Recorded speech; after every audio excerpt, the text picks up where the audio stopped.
നമസ്കാരം. ഡിയവേഗളാനുവാണ്. ഞാൻ Sreenath. അപ്പോൾ നമ്മുടെ ഇൻസ്റ്റാഗ്രാം പേജ് FB പേജ് ഒക്കെ ഉണ്ട്. അപ്പോൾ അവിടെ പോകുന്ന സമയത്ത് ഒന്ന് ഫോളോ ചെയ്തിട്ട് കേട്ടോ. അപ്പോൾ നമുക്ക് തുടങ്ങാം അല്ലേ? ഇന്നത്തെ ബോട്ടിൽ ആർട്ടിന് വേണ്ടിയിട്ട് ഞാൻ നല്ല ഭംഗിയുള്ള ഒരു ഗ്ലാസ് ബോട്ടിലാണ് എടുത്തിരിക്കുന്നത്. പെയിൻറ്റ് ചെയ്യുന്നതിന് വേണ്ടിയിട്ട് ബ്ലൂ കളറാണ് എടുത്തിരിക്കുന്നത്. അക്രിലിക് പെയിൻറ്റ് തന്നെയാണ്. അതിൻ്റെ പേൾ മെറ്റാലിക് കളറാണ് എടുത്തിരിക്കുന്നത്. ഇത് ഞാൻ സ്പോഞ്ച് വെച്ചിട്ട് ഡാബ് ചെയ്ത് കൊടുക്കുകയാണ് ചെയ്യുന്നത്. ഞാൻ പറയാറുണ്ടല്ലോ, നമ്മൾ ബ്രഷ് വെച്ചിട്ട് ചെയ്യുമ്പോൾ ബ്രഷിൻ്റെ ഒരു സ്ട്രോക്ക് ഒക്കെ വരുമല്ലോ, അപ്പോൾ അതുകൊണ്ടാണ് ഇങ്ങനെ ചെയ്യുന്നത്. പിന്നെ കുറച്ചുകൂടി ഈസി ആട്ടോ, പെട്ടെന്ന് നമുക്ക് ചെയ്ത് തീർക്കാം. 2 കോട്ട് ചെയ്യുന്നുണ്ട്. പിന്നെ നിങ്ങൾക്ക് ഗ്ലാസ് ബോട്ടിൽ ഇല്ലെങ്കിൽ പ്ലാസ്റ്റിക് ബോട്ടിൽ എടുക്കാം, ഒരു കുഴപ്പമില്ല. പ്ലാസ്റ്റിക് ബോട്ടിലാകുമ്പം അതിന് പുറത്തൊന്ന് ടിഷ്യൂ ഒട്ടിച്ച് കൊടുത്തിട്ട് ചെയ്യാം കേട്ടോ, അപ്പോൾ നന്നായിട്ടത് ഫിക്സ് ആയിട്ടിരുന്നോളും. അങ്ങനെ ഇതാ ഞാൻ പെയിൻറ്റ് ചെയ്തെടുത്തിട്ടുണ്ട്. ശരിക്കും പറഞ്ഞിട്ടുണ്ടെങ്കിൽ പെയിൻറ്റ് ചെയ്ത് ഈ ബോട്ടിൽ തന്നെ നല്ല ഭംഗിയാണ്. ഇതേപോലെ പല കളറിൽ പെയിൻറ്റ് ചെയ്തിട്ട് കുറേ ബോട്ടിൽസ് അടുപ്പിച്ച് വെച്ചാൽ അത് തന്നെ കാണാൻ നല്ലൊരു ഭംഗിയാണ് കേട്ടോ. അപ്പോൾ നമ്മളിനി ഇതിലേക്ക് ഡെക്കറേറ്റ് ചെയ്യാൻ വേണ്ടിയിട്ട് എടുത്തിരിക്കുന്നത് മറ്റൊന്നുമല്ല, നമ്മുടെ പെബിൾസ് ആണ്. ഞാൻ ബീച്ചിൽ പോകുമ്പോൾ പെറുക്കിക്കൊണ്ട് വന്നിട്ടുള്ളതായിരുന്നു ഇത്. നേരത്തെ എടുത്തിട്ട് വരും, എപ്പോൾ ബീച്ചിൽ പോയാലും ഇതെടുക്കുന്നൊരു ശീലമാണ്. ആദ്യം നമുക്കൊന്ന് സ്റ്റെം ഫിറ്റ് ചെയ്ത് കൊടുക്കണം. അതിന് വേണ്ടിയിട്ട് ഞാൻ എടുത്തിരിക്കുന്നത് ഗ്രീൻ കളർ പുളൻ ത്രെഡാണ്. അപ്പോൾ ഇതൊന്ന് സ്റ്റെമ്മായിട്ട് ഒട്ടിച്ച് കൊടുക്കാം. അപ്പോൾ ഇതില്ലെങ്കിൽ ഇതിന് പകരമായിട്ട് നിങ്ങൾക്ക് ഏതെങ്കിലും കളർ ത്രെഡ് ഉണ്ടെങ്കിൽ അതെടുത്തിട്ട് ഗ്രീൻ കളർ പെയിൻറ്റ് ചെയ്ത് കൊടുക്കാം. അതല്ലെങ്കിൽ ടിഷ്യൂ പേപ്പർ ചുറ്റിയിട്ട് ഗ്രീൻ കളറാക്കി പെയിൻറ്റ് ചെയ്ത് കൊടുക്കാം. അതും അല്ലെങ്കിൽ മുറ്റത്തിറങ്ങി ഏതെങ്കിലും ഒരു കമ്പ് പറിച്ചിട്ട് നമുക്ക് പെയിൻറ്റ് ചെയ്തെടുക്കാം. ഇനി നമുക്ക് പെബിൾസ് ഒന്ന് സെറ്റ് ചെയ്ത് നോക്കാം. ഫസ്റ്റ് ഒന്ന് അറേഞ്ച് ചെയ്ത് നോക്കുക, എന്നിട്ട് ഒട്ടിച്ച് കൊടുക്കാം. ഇതാ ഇപ്പോൾ ഇതേപോലെ ഒരു ഫ്ലവറായിട്ടാണ് ഞാൻ ചെയ്യുന്നത്. അപ്പോൾ കുറേ പെബിൾസ് ഉണ്ടാവുമല്ലോ, അതിൽ നിന്ന് മാച്ച് ആവുന്ന സൈസും ഷേപ്പും നോക്കിയിട്ട് എടുക്കാം കേട്ടോ. പിന്നെ ഇതേപോലെ പെബിൾസൊക്കെ നിങ്ങൾ പെറുക്കുന്ന ടൈമിൽ നോർമലി നമ്മൾ എടുക്കുന്ന എപ്പോഴും വലിയ പെബിളും നല്ല ഭംഗിയുള്ളതൊക്കെ ആയിരിക്കുമല്ലോ. അപ്പോൾ ഇനി എടുക്കുമ്പോൾ ഇതേപോലെ ചെറുതെടുക്കുക കേട്ടോ. ചെറുതെടുക്കുമ്പോഴാണ് നമുക്ക് ഇതുപോലെ ആർട്ടൊക്കെ ചെയ്യാൻ എളുപ്പം. വലുത് വെച്ചിട്ടും ചെയ്യാം, പക്ഷേ നമ്മുടെ ഈ ബോട്ടിലൊക്കെ ചെയ്യാൻ ഇതായിരിക്കും ഭംഗി. അപ്പോൾ നമ്മുടെ ചാനലിൽ ഇതേപോലെ സിമ്പിളായിട്ടുള്ള ക്രാഫ്റ്റൊക്കെ ചെയ്തിട്ടിട്ടുണ്ട്. അപ്പോൾ നിങ്ങളൊന്ന് ചാനലിൽ പോയി നോക്കുക. പോയി നോക്കുമ്പോൾ ഇഷ്ടപ്പെട്ടിട്ടുണ്ടെങ്കിൽ ഒന്ന് സബ്സ്ക്രൈബ് ചെയ്തിട്ടും കൂടി പോരെ കേട്ടോ. അപ്പോൾ ഇതാ ഒരു ഫ്ലവർ റെഡി ആയിട്ടുണ്ട്. ഇനി അടുത്ത ഫ്ലവറിന് വേണ്ടിയിട്ട് നമുക്ക് സ്റ്റെം ഒട്ടിച്ച് കൊടുക്കാം. അടുത്ത സ്റ്റെം ഒട്ടിച്ച് കൊടുക്കുന്നത് ഞാൻ ഇത്തിരി ചെരിച്ചാണ് ഒട്ടിച്ച് കൊടുക്കുന്നത്. ഈ ഒരു പാറ്റേണൊക്കെ നമ്മൾക്ക് ഇഷ്ടമുള്ള രീതിയിൽ ചെയ്ത് കൊടുക്കാം കേട്ടോ. ഈ ബോട്ടിലിന് പറ്റിയൊരു ഷേപ്പിലാണ് ചെയ്ത് കൊടുക്കുന്നത്. ഇതിലേക്ക് വേണ്ടി എടുത്തിരിക്കുന്നത് എൻ്റെ കയ്യിലുള്ള ഏറ്റവും ചെറിയ സ്റ്റോണാണ് എടുത്തിരിക്കുന്നത്. ഇത് നമ്മളിങ്ങനെ മുട്ട് നിൽക്കില്ലേ, മുട്ടുകൾ നിറയെ നിൽക്കുന്ന പോലെയുള്ള ഷേപ്പിലാണ് ചെയ്തെടുക്കുന്നത്. നമ്മുടെ ഫെവിക്വിക്ക്, ഫെവിബോൺ, വൈറ്റ് ഗ്ലൂ ഇതൊക്കെ ഒട്ടിച്ച് കൊടുക്കുന്നതിന് വേണ്ടി എടുക്കാവേ.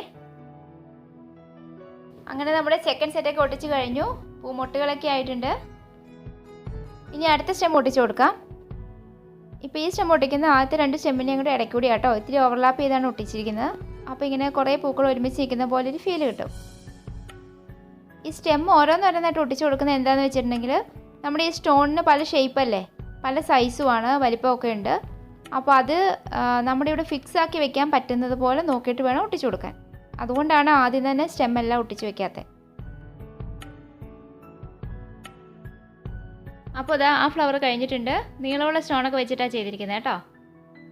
ഇനിയിപ്പോൾ ഇവിടെ സ്പേസ് കുറവാണ്, എങ്കിലും ഒരു ഫ്ലവർ കൂടി ഫിറ്റ് ചെയ്ത് കൊടുക്കണമെന്ന് വിചാരിക്കുന്നു. ചെറുതായിട്ട് ഒരെണ്ണം ചെയ്ത് കൊടുക്കാം.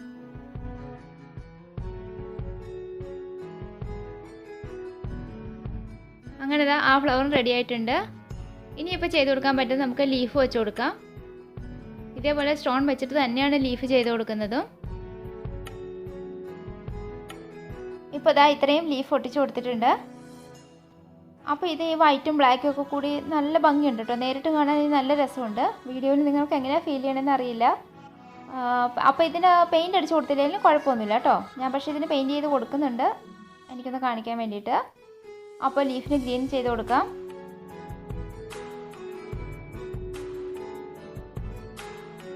ലീവ്സ് എല്ലാം പെയിൻ്റ് അടിച്ച് കഴിഞ്ഞിട്ടുണ്ട്. അപ്പോൾ ഇനി ഫ്ലവേഴ്സിന് കളർ കൊടുക്കാം. അപ്പോൾ ഞാൻ ഫസ്റ്റ് എടുത്തിരിക്കുന്നത് യെല്ലോയാണ്. നല്ല ഫിനിഷിങ് കിട്ടാൻ വേണ്ടിയിട്ട് 2 കോട്ട് അടിച്ച് കൊടുക്കാം കേട്ടോ. ഇനി ഫ്ലവറിൻ്റെ സെൻറ്ററിൽ കൊടുക്കാൻ വേണ്ടിയിട്ട് ഡാർക്ക് ബ്രൗൺ കളർ എടുത്തിട്ടുണ്ട്, അത് അടിച്ചു കൊടുക്കാം.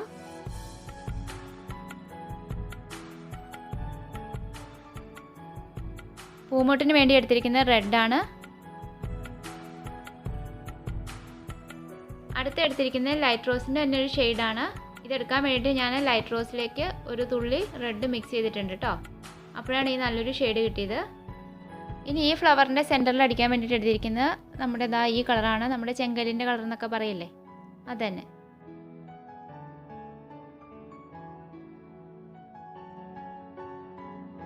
അപ്പോൾ ഇത്രയും പെയിൻറ്റിങ് കഴിഞ്ഞിട്ടുണ്ട്. ഇനിയുള്ളൊരു ഫ്ലവർ വൈറ്റ് ആണ്. അപ്പോൾ അത് ഞാൻ പെയിൻറ്റ് ചെയ്ത് കൊടുക്കുന്നില്ല, അത് നല്ലൊരു ചന്തം ഉണ്ടല്ലോ.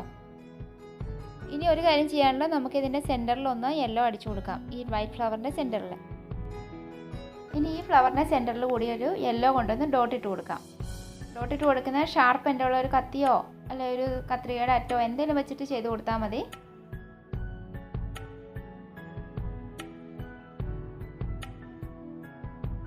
ഇനി ഈ വൈറ്റ് ഫ്ലവറിൻ്റെ സെൻറ്ററിൽ ഒന്നുകൂടി ഒന്ന് ഷെയ്ഡ് ചെയ്ത് കൊടുക്കാം. അതിന് വേണ്ടിയിട്ട് നമ്മുടെ ചെങ്കലിൻ്റെ കളർ തന്നെയാണ് എടുത്തിരിക്കുന്നത്. അത് താഴത്തെ പോർഷനിൽ നിന്ന് മാത്രം ചെറുതായിട്ടൊന്ന് ഷെയ്ഡ് ചെയ്ത് കൊടുക്കാം. ഇനി അതേ കളർ കൊണ്ട് തന്നെ മേളിലൊന്ന് ഡോട്ട് കൂടി ഇട്ട് കൊടുക്കാം. അപ്പോൾ അതും കഴിഞ്ഞിട്ടുണ്ട്. ഇനി നമുക്ക് ഒരു പണിയേ ഉള്ളൂ, ഇതിന് മേളിൽ ഇത്തിരി ത്രെഡ് ചുറ്റി കൊടുക്കാം. ഞാൻ എടുത്തിരിക്കുന്നത് ബ്ലാക്ക് കളർ വുഡൻ ത്രെഡാണ്. അപ്പോൾ ഇതൊന്ന് ചുറ്റി കൊടുക്കാം. വൈറ്റ് ഗ്ലൂ ആണ് ഇതിനു വേണ്ടി യൂസ് ചെയ്യുന്നത്. അങ്ങനെ ത്രെഡ് ചുറ്റി കൊടുത്ത് കഴിഞ്ഞിട്ടുണ്ട്. ഇപ്പോൾ കണ്ടോ, നല്ല ലുക്കായിട്ടുണ്ടല്ലോ അല്ലേ. നല്ല എളുപ്പത്തിൽ ചെയ്തെടുക്കാൻ പറ്റുന്നൊരു ആർട്ടാട്ടോ ഇത്. നമ്മുടെ മുറ്റത്തിറങ്ങുന്ന കല്ലുകളാണെങ്കിലും പെറുക്കാം, മിക്കവരുടെയും വീട്ടിലുണ്ടാവുമല്ലോ ഈ പെബിൾസൊക്കെ, അതൊക്കെ എടുത്ത് വെച്ചിട്ട് ചെയ്യാം. ഇനി അതല്ല, അല്ലാത്ത കല്ലുകളാണെങ്കിലും നല്ല ഷേപ്പുള്ളതും പറ്റിയ സൈസും ഒക്കെ നോക്കിയെടുത്തിട്ട് ഇതേപോലെ ചെയ്തെടുക്കാം കേട്ടോ. ഒട്ടും ബുദ്ധിമുട്ടില്ല, വളരെ പെട്ടെന്ന് റെഡിയാക്കി എടുക്കാൻ പറ്റുന്നൊരു ആർട്ടാണിത്. അപ്പോൾ നിങ്ങൾക്കിത് ഇഷ്ടപ്പെട്ടിട്ടുണ്ടെങ്കിൽ നമ്മുടെ ചാനൽ സബ്സ്ക്രൈബ് ചെയ്യാതെയാണ് വീഡിയോ കണ്ടുകൊണ്ടിരിക്കുന്നതെങ്കിൽ ഒന്ന് സബ്സ്ക്രൈബ് ചെയ്ത് തരാം കേട്ടോ. അപ്പോൾ അതിനടുത്തൊരു ബെല്ലൈക്കൺ വരും, അതിൽ ഓൾ ഓപ്ഷൻ കൂടി കൊടുക്കുകയാണെങ്കിൽ ഞാൻ വീഡിയോസ് ഇടുമ്പോൾ തന്നെ നിങ്ങൾക്ക് നോട്ടിഫിക്കേഷനൊക്കെ കിട്ടും. പിന്നെ നിങ്ങളുടെ ഫ്രണ്ട്സിനും ഫാമിലിക്കും ഒക്കെ ഒന്ന് ഷെയർ ചെയ്ത് കൊടുത്ത് സപ്പോർട്ട് ചെയ്യണം കേട്ടോ. ലൈക്കും കമൻറ്റും തരാൻ മടിയൊന്നും കാണിക്കരുത്. ഇതുപോലൊരു ബോട്ടിൽ മാത്രം മതിയാവും നമ്മുടെ ഹോളൊക്കെ ഒന്ന് ഡെക്കറേറ്റ് ചെയ്ത് വെക്കാൻ വേണ്ടിയിട്ട്. അപ്പോൾ ഒന്ന് ട്രൈ ചെയ്ത് നോക്കുക. അപ്പോൾ നല്ലൊരു വീഡിയോ ആയിട്ട് അടുത്ത ദിവസം വീണ്ടും കാണാം. താങ്ക്